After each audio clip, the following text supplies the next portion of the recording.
Hello, everyone. Welcome. My name is Jan Mercer-Doms. I am the Vice President of U.S. Development with Mayshad Choice. Welcome to our Thursday morning Women in Money series. It is a beautiful day here in New York as spring is springing even more in each and every day. We are hosted today by Mayshad Choice, which is, as you know, an ecosystem of brands for women by women, championing all things related to gender equity professionally and personally. We host a series of digital live streamed events as you're partaking in today, as well as opportunities for our ecosystem to participate via workshops and mastermind brain trust groups, in addition to many other opportunities that you have for engagement with us. Please make sure to check us out at joinmayshad.com. Please also, during the course of our conversation today, feel free to type in your questions to us. We'll be answering those at the end of the show.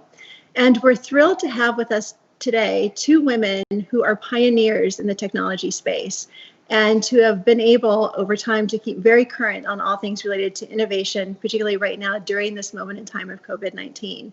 I'm thrilled to introduce them. Christine Dolan. Welcome, Cristina. Hello. Thank you for having me on this show. You're very welcome. Cristina is the CEO of Inside Chains, which is focused on building and growing businesses using blockchain, cyber risk quantification, AI, and the Internet of Things. An engineer and internet pioneer, she has had over 2 decades of experience building transformational businesses and products from fintech to insurtech, media, telecom, health tech, and many other things in between. She's also the co-founder of OneMain.com, which grew to be the 10th largest internet service provider after a successful IPO. Formerly, Cristina held executive roles at Disney, Hearst, IBM, and Oracle. Welcome, Cristina. Thank you. Hi, Anita. Welcome. Hi, Jan. Hi, Anita is the co-founder and CEO of Cabinet M, a marketing technology management platform that helps teams manage the technology they use to acquire and engage customers. Anita has held marketing teams from company inception to IPO and acquisition. She is the author of Attack Your Stack and Manage Your Stacks, is a monthly columnist for CMS Wire, and has been recognized as one of the top 50 women you need to know in MarTech. Anita was executive chairman, serving in the role of CEO of Fashion Plates. Many of us remember and adore Fashion Plates, and managing director of Golden Seas Boston, which is an angel investment firm focused on women-led ventures, and a board member for Angel Capital Association and Mass Ventures. Welcome, Anita. Thank you. It's great to be here.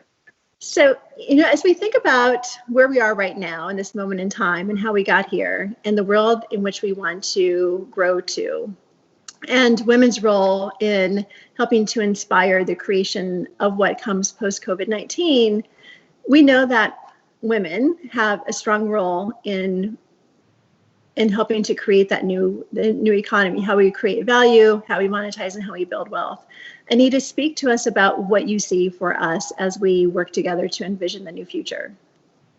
Well, I think, women are on the front lines of this COVID environment, both in healthcare and all of us staying at home, right? We are putting our multitasking skills to use in a way that we never anticipated.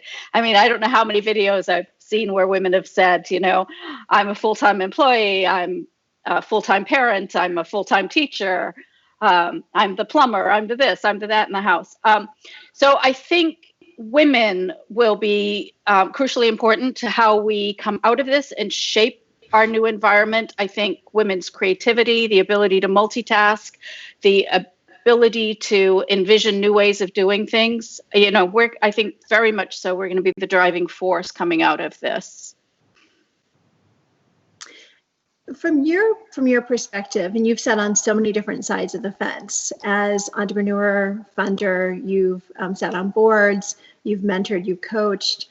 What is it about the power that women have as the collective force that you think will help us be able to be a part of creating what comes next? And particularly think of it from the technology and the entrepreneurship perspective. Yeah, so I think women are very good at identifying problems and solutions. And I think women start far more businesses than men, but not as many high growth businesses as men. Women tend to think smaller, more insular. in thinking about the businesses they want to start. But I think this is a great opportunity for women to think big, look at the changed educational system, the changed workplace, the changed household, and look for opportunities to solve big problems and find those technology partners they need if they're not technologists themselves, and go for it. Anita, something you said I think is really interesting about this moment in time too, the tendency of women not to think big and to think more granular. Are there reasons for that from your experience, and what can we learn about our behaviors of the past that will help to drive us forward? Well, I think there's a lot of studies that show that, women haven't been encouraged in the same way to think about, building high growth businesses. I think, our environments where we're juggling family and work make us think that perhaps we can't do the high growth business. And then, of course, there are all the challenges around funding, where there's so much documentation about how little of the available capital goes to women funded businesses. So there are a ton of challenges. There are a ton of environmental constraints, but for the most part are surmountable. You have to go for it. You have to be brave and go for it. And is there a risk perspective in this as well, in the sense of gender differences along the perception of risk-taking behaviors? Does that play into it? And do you think going through something like COVID-19, which is a very risky moment in time on so many different levels, will help to shape how women perceive and mitigate risk in the future? I do think that there is a factor of risk tolerance in this. But one of the interesting things is that when women do cross that divide and step up to do this, that risk element actually works to their advantage, because women run much more capital efficient businesses, because we focus on the details, we focus on, what problems are ahead, and manage the companies through that. And so, again, there have been lots of studies that have shown, a gender diverse team or a woman-led business is extremely capital efficient. I think that's the positive side of some of the issues around risk tolerance. Thank you, Anita. Cristina is a woman who definitely thinks big and has thought big for all of her career. And I would love, Cristina, for you to talk about financial inclusion and innovation and what we find going forward for post-COVID-19, and particularly position it from the perspective of how we think about blockchain and the original intent of blockchain.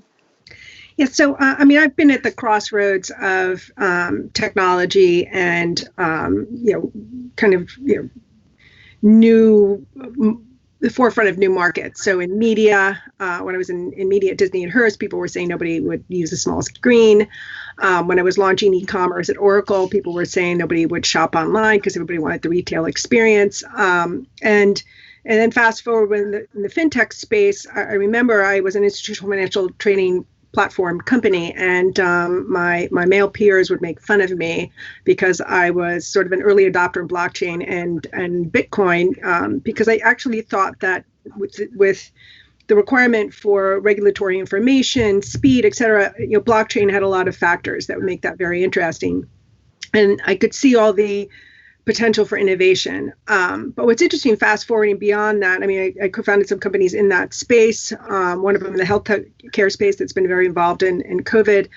But what's interesting is that a lot of the financial inclusion actually occurred after the last financial crisis as a result of all the regulatory changes. And that came through the use of data, right? The PSD2 capabilities in Europe, right? It was the EU regulatory move that basically said you own your data in your financial accounts and could use that for third parties to offer you new financial services. And then the UK did open banking, which of course put that on steroids and created what I'd say are some of the most interesting companies in this space. And then of course, the VCs here in the United States pretty much took that up a notch as well. And so what's interesting is that if you look at all these new kind of fintech companies that are evolving, that all came as a result of the last financial crisis. These companies are providing financial services specifically to areas where banks were not functioning, right? So when I think about financial inclusion, which was originally what interested me about blockchain and Bitcoin and these cryptocurrencies, when you think about this open banking, open finance, open investing, some of these companies, products, innovations were not necessarily served by big banks, right? And so it's created new opportunities. It's created opportunities for capital that didn't exist. I mean, big financial firms are pretty efficient with Fortune 500 companies. But if you think about it, 99% of companies are small, medium businesses, right? And they employ 2/3 of new employees come from that sector, right? And so giving them that sector capital efficient mechanisms to be able to access capital through the use of data means that you're injecting opportunities into the economy. And so, especially after COVID, I would think that would become even more interesting.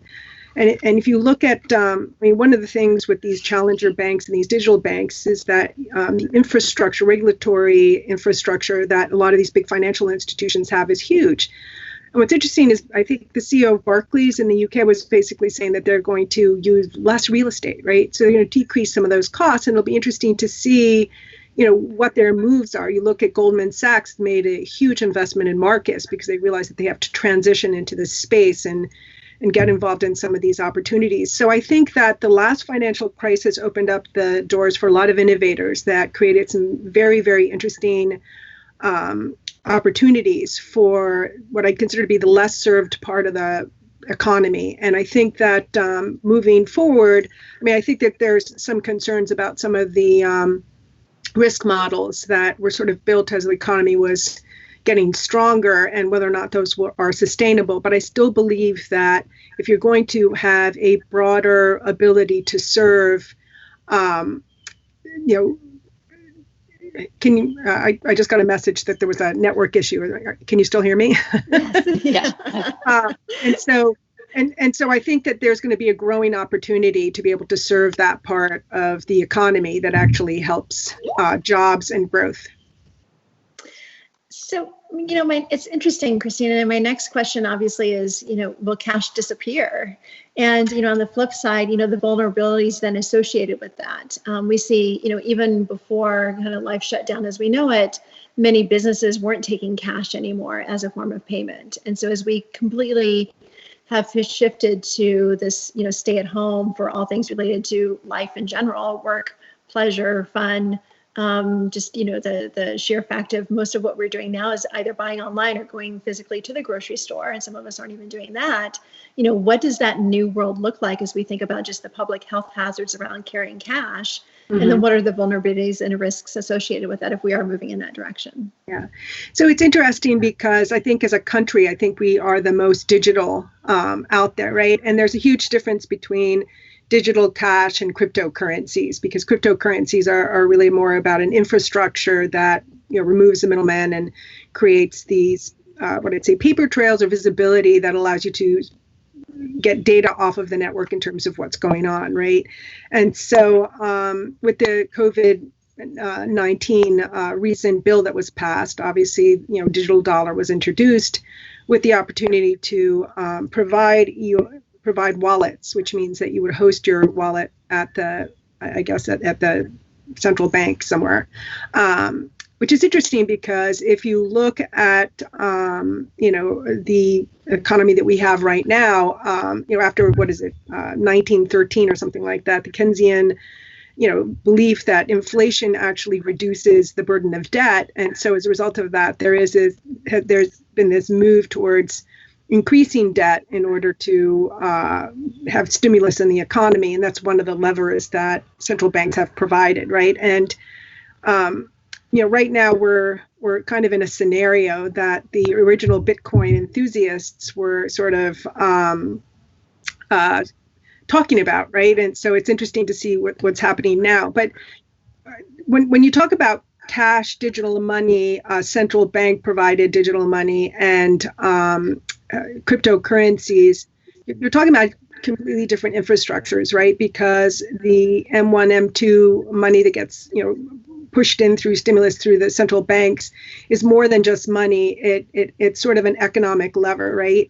Cryptocurrencies are infrastructure in which you benefit from the behaviors within that infrastructure, and it works well in certain scenarios, right? All this sort of fractional banking that enables debt and funds, a lot of different activities. I don't know how that's going to function if everybody's putting their wallets and the velocity of the dollar goes down to whatever. Don't know what it would go down to. But anyway, so it's a broader statement than whether or not you have cash. There was just a recent article that Canada wants to move towards digital money in order to be able to track how people are spending it. And I actually think the reality is to be able to tax every possible transaction. But I commented on social media and I said, the people who are going to be hurt by that are the people in the services industry because they rely more on cash than anybody else does, right? So when you're traveling, you give somebody a tip or a restaurant, et cetera. That's not quite as easy when you're trying to pull up an app and you're trying to, find an address that you're sending money to. I mean, those things become a little bit, even Venmo is a little bit more complicated when it comes to a tip and you're running out the door or, trying to catch a cab or whatever that might be. So I think that when you talk about financial inclusion, moving away from cash is definitely not a good move. So I don't know if that's actually going to happen. But inevitably, I think more of us work with digital cash and digital representation of money. So it'll be interesting to see how that all works. And then, of course, that all takes you to the whole cyber piece of that, which in and of itself is a whole new category that comes with the territory. Thank you, Cristina. I think what this is also indicating is that it opens up so much more possibility for how we think about innovation, and those places in which entrepreneurs can actually and shift their energies or pivot or refocus in the sense of how they think about all of the complex web of issues that come up anytime you present something as a new possibility or a new solution in response to something such as COVID-19. Anita, wondering, taking this step further from your experience, where do you think the next round of unicorns will come from? Meaning that, for example, we saw the sharing economy really burgeon, just a few short years ago. And then even before COVID-19 hit, we saw some of the flaws and some of the weaknesses of companies like WeWork, for example. But when we think about the sharing economy and think of companies like Airbnb and Rent the Runway and Uber and Lyft and Via and Get and WeWork and then all the other co-working companies that came after that, there's probably going to be some level of hesitancy and uncertainty just in the sense of, the extent to which we all want to share things again, right? So I'm wondering, what's going to be the next round of unicorns and who will champion that and how will investors maybe through those lessons that they've learned this time around think differently about how they invest? Okay, so lots of questions in that. You've packed lots of questions. So I think when we talk about unicorns, it's really difficult to predict, what unicorns are going to bubble up and appear. If you think about some of the unicorns like Airbnb, who would have thought, right? Who would have predicted that? And you nicely lumped all that into the sharing economy, but before Uber and before Airbnb, people weren't thinking that way. So I think, innovation and thinking gives us unicorns. But one of the things about investment and the venture capital world is they tend to follow big trends. And, just for examples in my world, right, we had big data. Everybody was doing big data. Then it was artificial intelligence, or we've seen things in social media or ad tech. So, one of the things is that, I always think of VCs like a school of swimming fish that are undulating and responding to mega trends. But I do think, so one of the things that we're seeing now is that VCs are taking hard looks at workflow products because everybody is suddenly working from home. So they're looking at that whole productivity suite. So I would say that's kind of a big COVID related trend. But I think as we start to look at a changed economy, I think there's going to be opportunities in obviously healthcare, in education, or in workflow productivity. I think those are going to be big buckets. Some of the things that Cristina was talking about around the financial opportunities. So I think this is a really difficult time, but it is also, I think, a very promising time for innovation, because I think, we're really being backed up against the wall and being forced to think outside of the box. So I think there's a part of me that thinks there's a lot of excitement ahead here, even though I know this is a bad time, but from an innovative perspective, I think there's lots that's going to bubble. There are a lot of things that will bubble. Do you think investors that are looking at decks and considering whatever their next round is, will they be asking different types of questions because of what we've experienced now with COVID-19? Well, maybe in the diligence process, in the detail, in the fine details, like, how much, is your employee base going to be virtual, or are you going to have an office, that kind of stuff. But at the macro, no, I don't think so. I think they're going to continue to evaluate startups the way they do. Having said that, I'm starting to see a lot of reports. I mean, the New England Venture Capital Association put out a report in the last 2 weeks saying, that VCs, like they did in 2008, are going to hunker down, and it's going to be difficult to raise money through most of this crisis. So, certainly in my environment, we're seeing investors support existing companies and still looking at new companies, but they are pulling back somewhat at the moment. So I think it's going to be a pretty dire climate for funding over the next 18 months, which, by the way, is okay for women because we're used to doing stuff, on the shoestring. And so.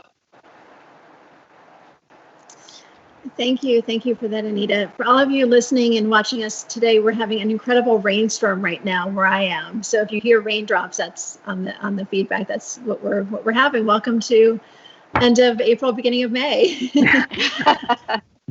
Cristina, it's interesting when we think about data, and you're an expert at looking at trends and helping to understand the kind of the meaning and the flows behind data.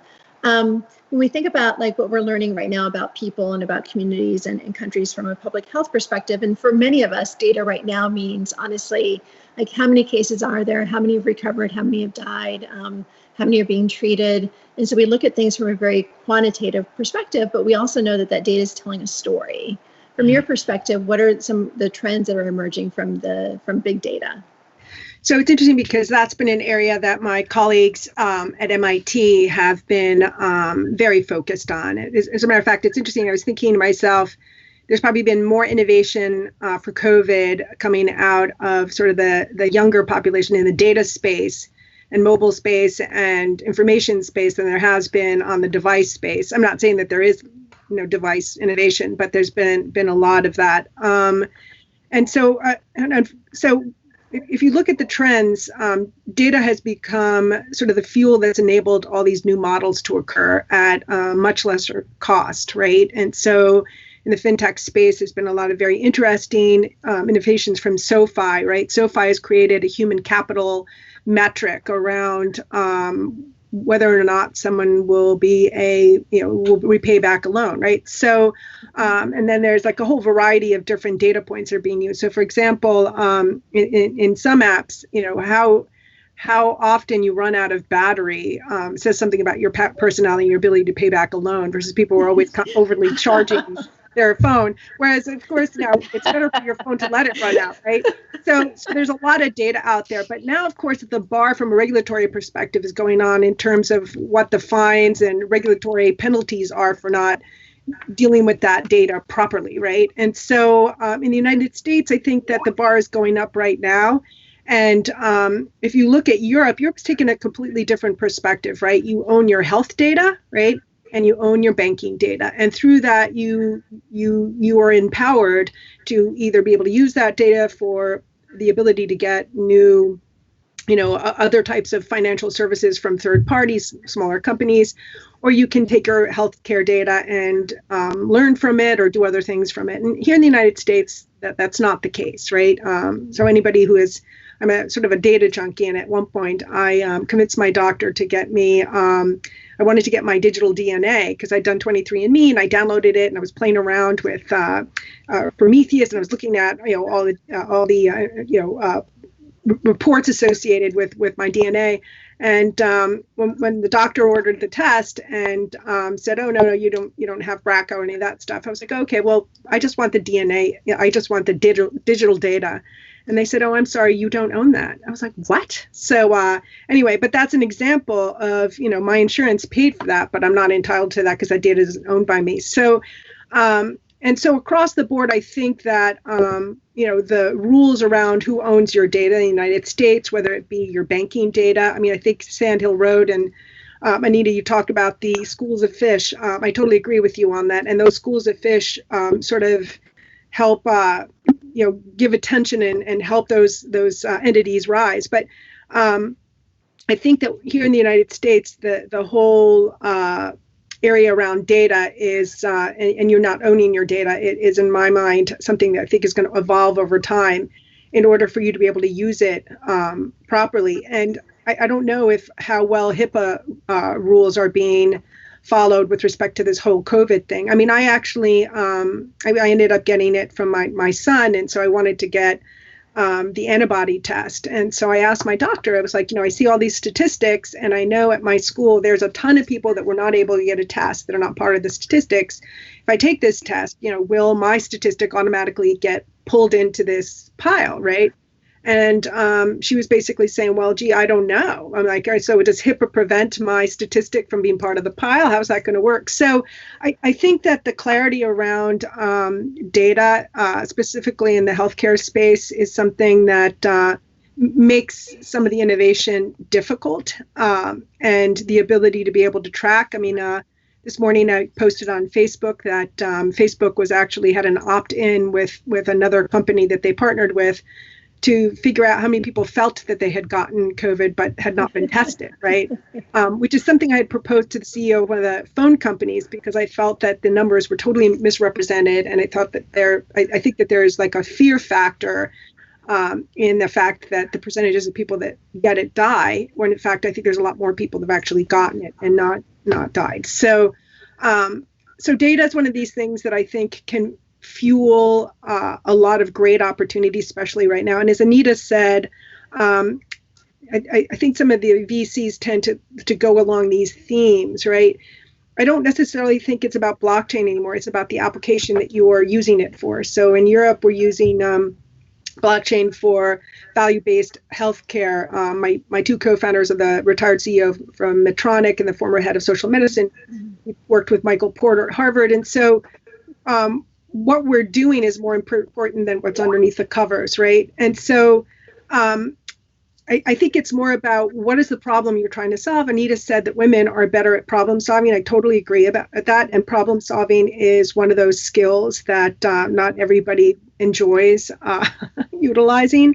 And I think that the opportunities that are going to come, like, for example, cybersecurity is a huge issue. I mean, there's been a 600% increase in the amount of phishing over the course of the last 6 weeks, which is an area that I've worked in the last, 2 years. And it's used more and more data, and the regulatory bar goes up. Finding better ways to use, for example, the passwordless mechanisms that use a variety of different keys to secure data become even more interesting. So I think that there are a lot of opportunities. It's just that you have to buckle down and really sit down and learn about these technologies to really have that as part of this paint set that you use to be creative and problem solving.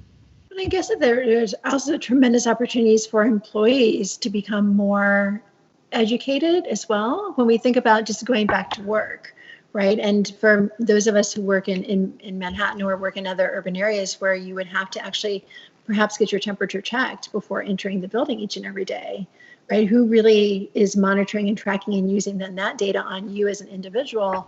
Or for companies and their health and wellness programs, before COVID-19, many of us were wearing company-sponsored Fitbits, right? Mm-hmm. Where the company was tracking that data on you, and companies may have been engaging in step challenges or whatever the challenge of the week was. But at the end of the day, it's not necessarily the employee that owns the data that's being calculated, correct? Well, Google now owns it, so who knows what they're doing. Back off some of their health-related efforts because there's been some challenges in terms of the data. So, they're great. I'm not. When we think about things like wearable technologies, even like who owns that data on the shirt that you're wearing that helps you understand, your GPS location, right? And so I think it's, there's so much opportunity here for both the person who's consuming the technology, consuming the product to be better informed on the implications and the risks.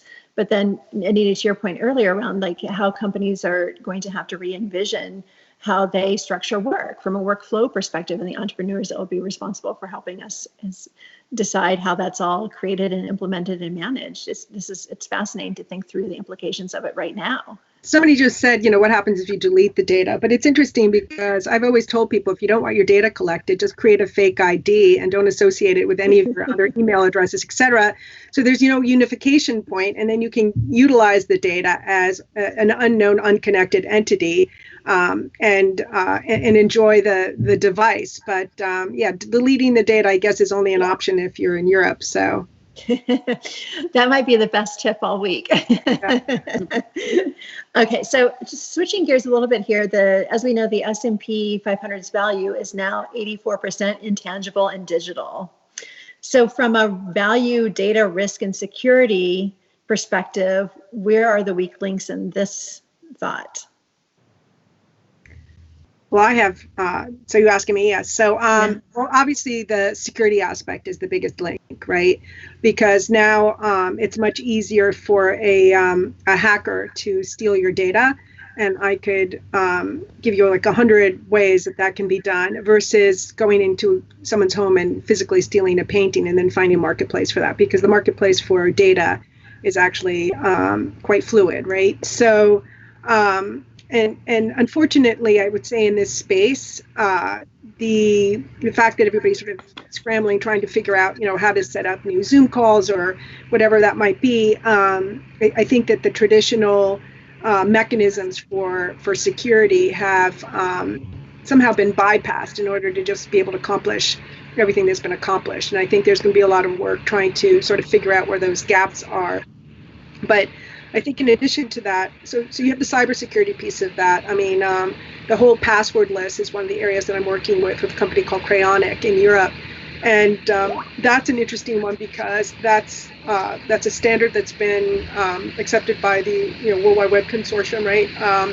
Microsoft and a lot of financial institutions have now adopted to it. And so how that gets navigated into our user interfaces so that we have a secure mechanism with either biometric or other types of keys that make it impossible for somebody to unwillingly log you in with or take your passwords. I think also you talked about digital money, right? Digital money, unfortunately, moves very quickly. And you're talking about cryptocurrencies. That's definitely, I've had my phone ported multiple times in order to try to steal stuff. I don't have anything stored on my phone. So, but it's interesting to see the extent and how creative. The hackers, I think, are innovating more than some of the cybersecurity people are. And so I think that's another, that's one of the big areas that I think is growing. And then the other piece of that is, so AI is a trend, but it's almost like it's kind of a bland word in of itself. I think what's more interesting is what you're doing with the artificial intelligence. And then what you're doing should be more interesting than the word artificial intelligence. And I think that when you're trying to use artificial intelligence, machine learning in order to be able to find patterns and learn, it takes a lot of work. First of all, data usually is pretty non-intuitive, not clean. You have to clean the data. You have to add data points. And so the whole process of taking data and then, cross-referencing it and giving it value is not an intuitively easy process to do. But I think what's interesting is that most innovation will have a component of that. So I think that that's an area that there's a lot of online classes that people can take. It's something that complements what you do. So it's not like you just go off and do it without context. You have to do it within the context of something interesting in which you're trying to create efficiencies or create new products. And so it's the perfect thing. It's a perfect type of thing that you can actually do through one of these online courses, MITx or Coursera, et cetera. So I'm wondering also, and thank you, Cristina, for that, is that, given the fact that so much of our value as an economy is now digital, is now IP, what risk does that pose then, to the points that you just raised, to just how we think about the durability and the strength and the vitality of the U.S. economy in general? Well, it's interesting because I think that there's a lot of innovation that's driven out of data. And so if you think about the ownership of a building, for example, I think that what you can derive from that real estate value, it's very costly to have a building, right? But if you look, I have this argument all the time that, the big financial cities are funded by these financial institutions. And I'm wondering how long those beautiful buildings will be built by financial institutions. But I think that when you're investing in systems and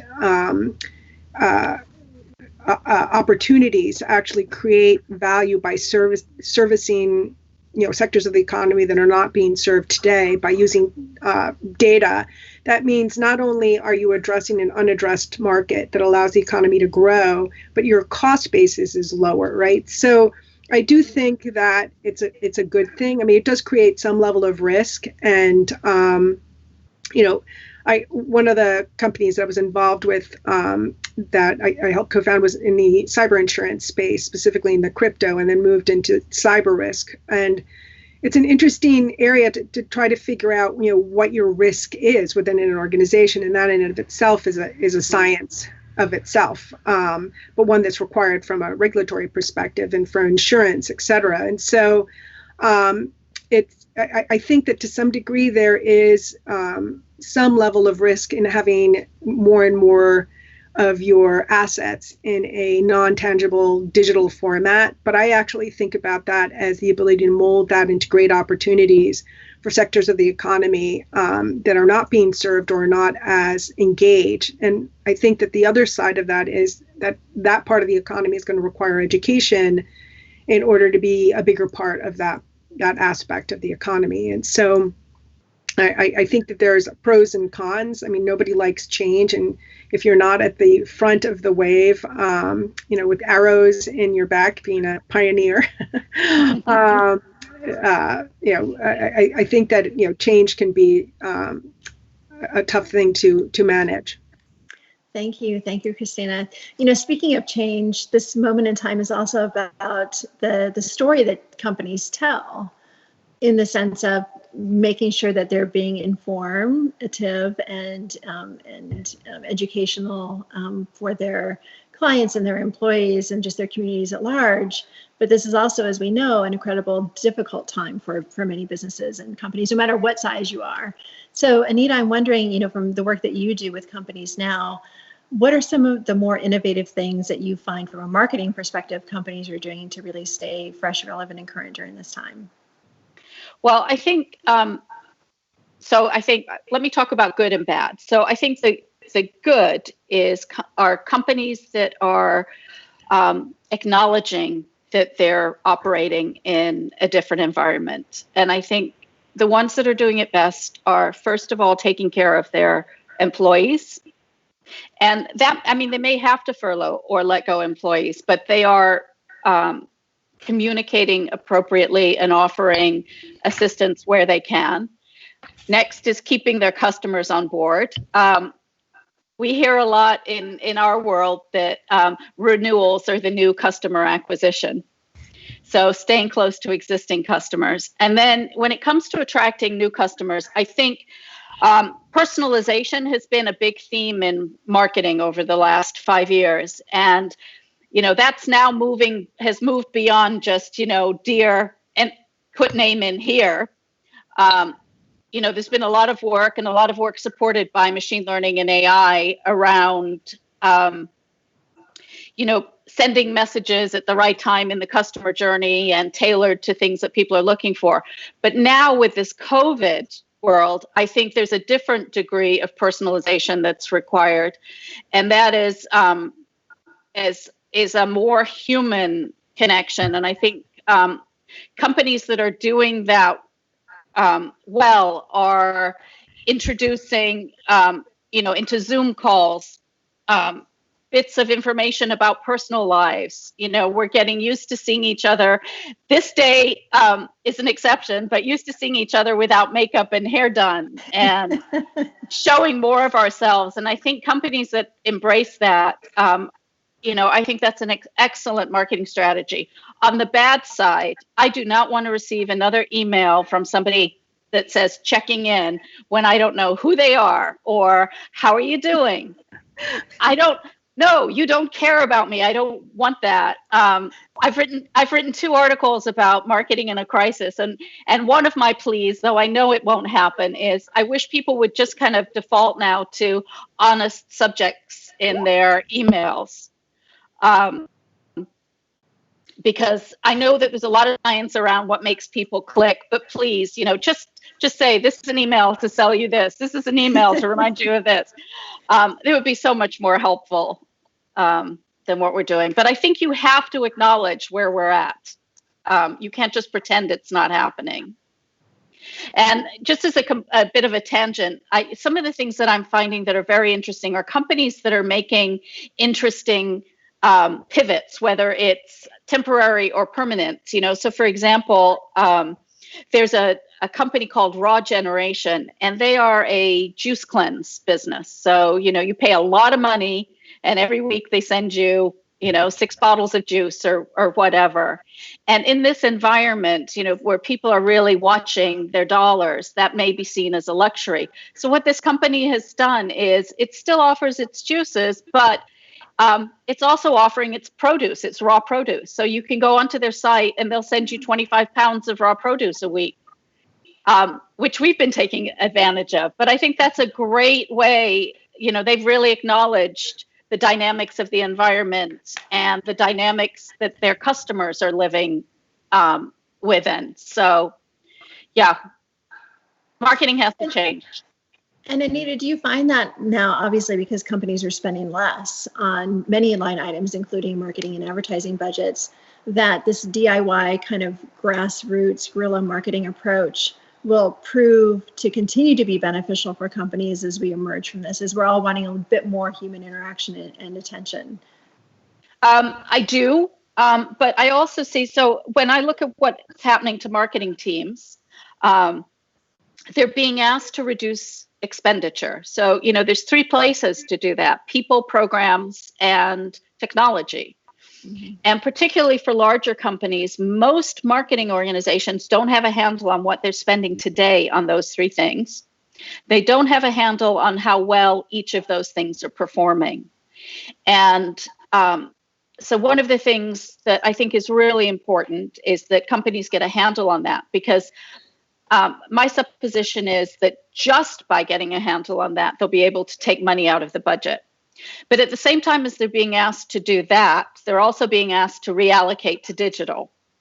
So it's a double whammy. And then it's compounded by the fact that most of the people that are in those roles that have to do that work are stuck at home with their children, trying to deal with what's right in front of them and managing remote teams. So it's really hard, right now it's a huge challenge to be able to step back and look at the big picture and reallocate and, re-resource. And, for example, this is a perfect time to direct some of your more junior employees to online training programs, right? They've got the time, it's the right environment, but you have to understand what they need. But it's difficult to be able to step back and kind of identify all those things.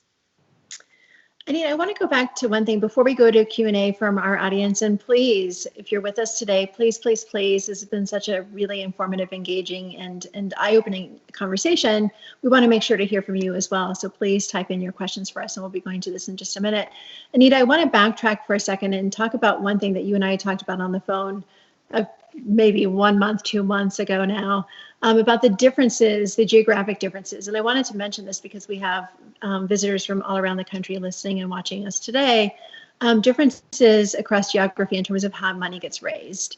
And you brought up a really interesting point about the technology ecosystems and the funding behind it that's different between Boston, New York City, and California. And interesting for you to share that with us now. And Sure. Will it shift, or will it stay focused in those same ways? Well, I think it will, I think it will stay focused in the same ways, because I think it's almost cultural. But, the context for this is in 2012, 2013, I was raising money for fashion plates. And we were raising everywhere. I mean, we were based in Boston, so we were raising in Boston. We were going to New York because it was an e-commerce business, and there was a lot of interest in e-commerce there. And we were going to Chicago and California. And I lost track of how many investors we talked to. It must have been close to 100. And one of the things that my takeaway from all of that is that when we walked into a VC in Boston, into their offices, for the most part, they immediately jumped into the details, the projections, the financials, the nitty gritty about the IP, and really honed in on the details. They wanted to get to that very quickly.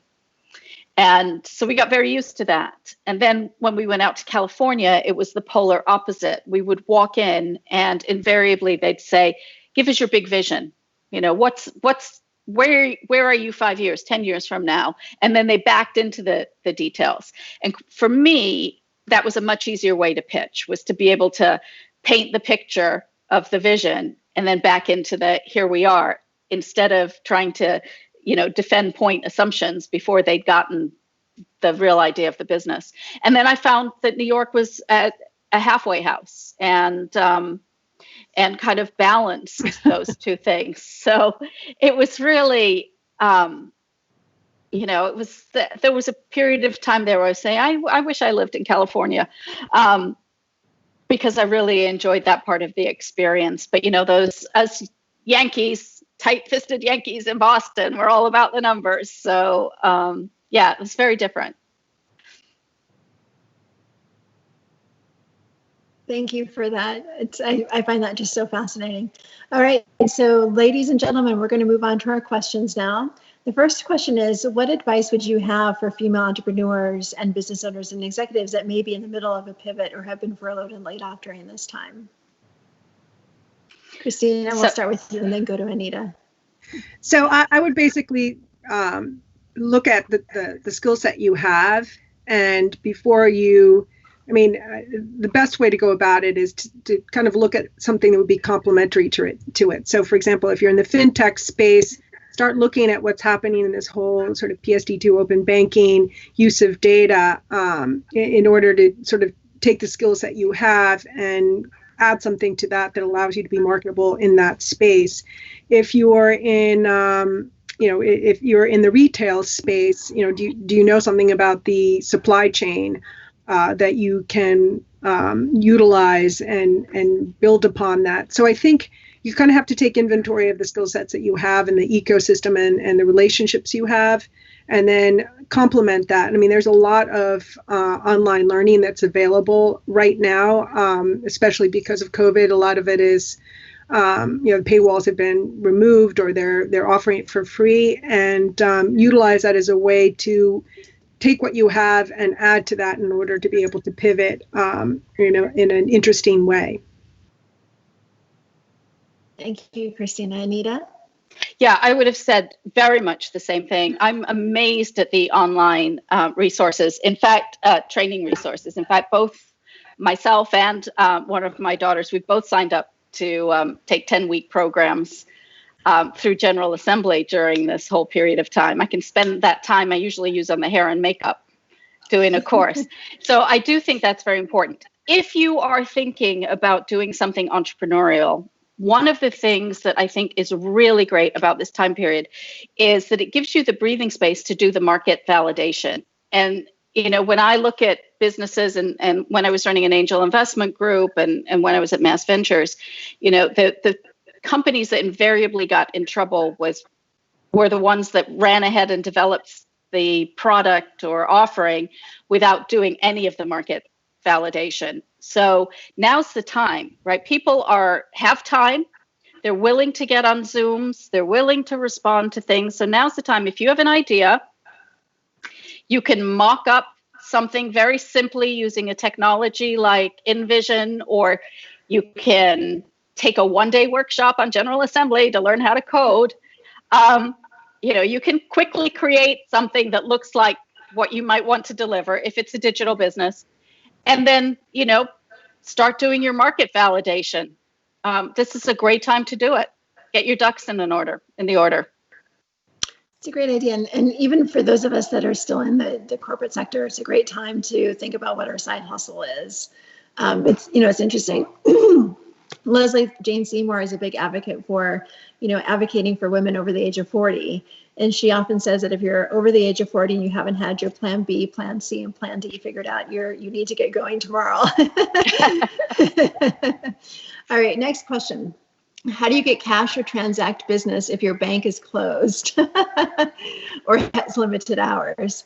So this speaks to the complexity that many businesses are having and consumers and just common people like us for being able to have basic conversations and communications with our banks. Any ideas?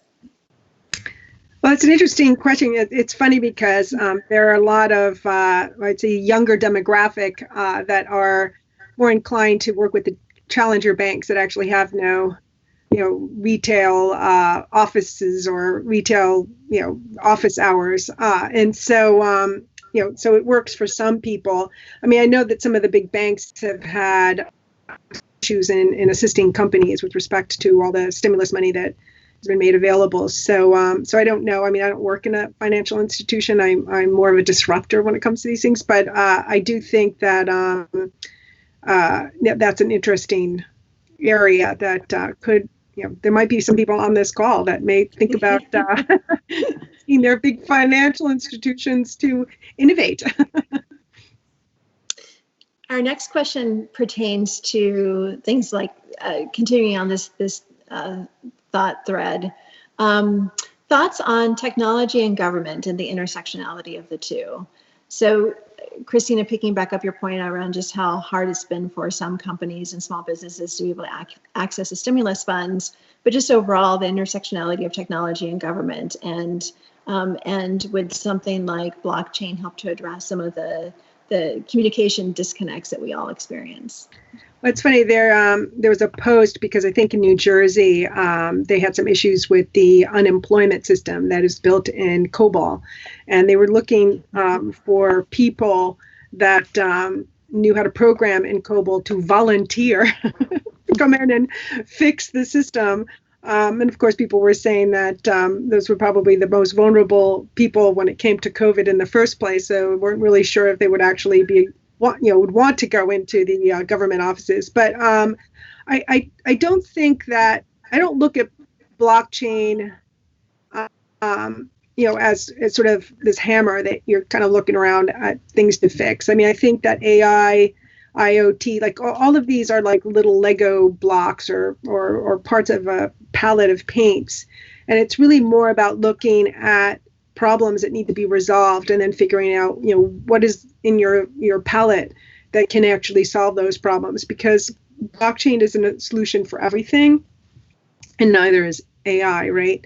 And so I think that those words get thrown out a lot and people assume that, you just say the word. I mean, as I said before, AI is hard, you can't just like take random data and then all of a sudden have some random machine learning application that just figures out what it is that you're trying to do, and then boom, the AI works. It takes a lot of work to actually get there. And so I think, understanding the problem, I think, what Anita had said before at the beginning of the call was, being a good problem solver. And that's probably one of the most critical aspects of being able to find opportunities. As a sort of side note, I'm an MIT alum, and MIT talked me into doing this programming competition, which at first I was like, sure, I'll do it. And it was about solving a problem with tech. And I remember the person who was running at the time the computer science program for Union Square Ventures, computer science for all for the New York City schools. He basically said to me, you've just made this problem really hard because coding's easy compared to problem solving. And he gave me all this documentation in terms of, what it takes to be a problem solver, because to problem solve, you're expanding the idea, right? And then the other side of your brain has to reduce it down with practice limits, right? And you have to reapproach it and then shrink it back down to reality, right? And then you need an execution plan, right? Those are three parts of your brain. And so unfortunately our school systems don't really teach that. So unless you've been exposed to problem solving around you, because it's a learned skill, your ability to adapt in an environment where things haven't been defined is going to be really hard. And so I think with respect to the situation with respect to the government systems, it's not like you can just come in with a palette of technologies and sort of step in and say, hey, I'm just going to fix this. It's a little bit more complicated than, it's more about the problem solving skills than the availability of technology.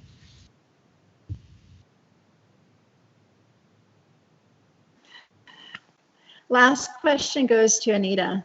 Anita, based upon what you were saying about the distinctions across geography as it pertains to raising funds, if I'm an entrepreneur looking to raise capital, now given COVID and life beyond COVID, how should I think about doing that if I am one of those people that wants to think big and scale big? So I think, first of all, look for as much non-dilutive capital as you can find via grants or programs like that.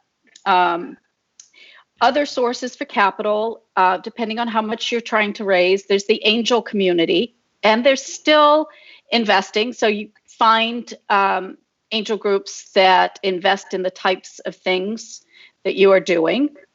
Target VCs that are in your sweet spot. So you shouldn't spray and pray across the VC community.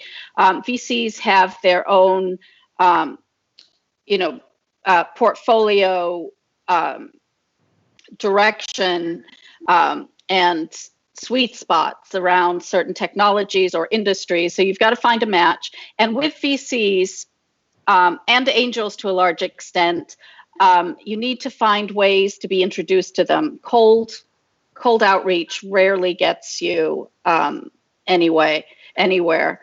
And then, you really need to look at what can you achieve on the smallest amount of money that still allows you to make significant milestones, right? So for right now, the days are gone where somebody's going to write you a $5 million check on a PowerPoint and you can go out and hire a full team. It makes me crazy when I see, companies do that and then go and hire a CFO when they've got 3 people in the company. It's like, what money are you managing? You have to be smart about how you use the money and how much you actually need.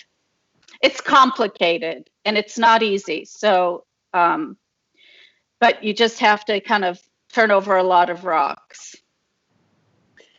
Thank you, Anita. Thank you, Cristina. Thank you so much for being with us here today. And we're still getting so many really amazing questions in from the audience. And unfortunately, we're at the top of the hour, so we have to say goodbye for today. But we would love to have you both back to continue the conversation as well.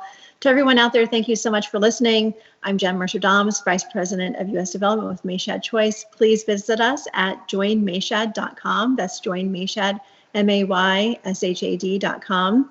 And make sure to tune in with us every Thursday at 11 Eastern Standard Time for our Women in Money show, 4 p.m. every Tuesday for our Gender Equity and Diversity show. And we start each week with Dr. Risa Reiger at 4 p.m. Eastern Standard Time on Monday afternoons to help set us up for the week.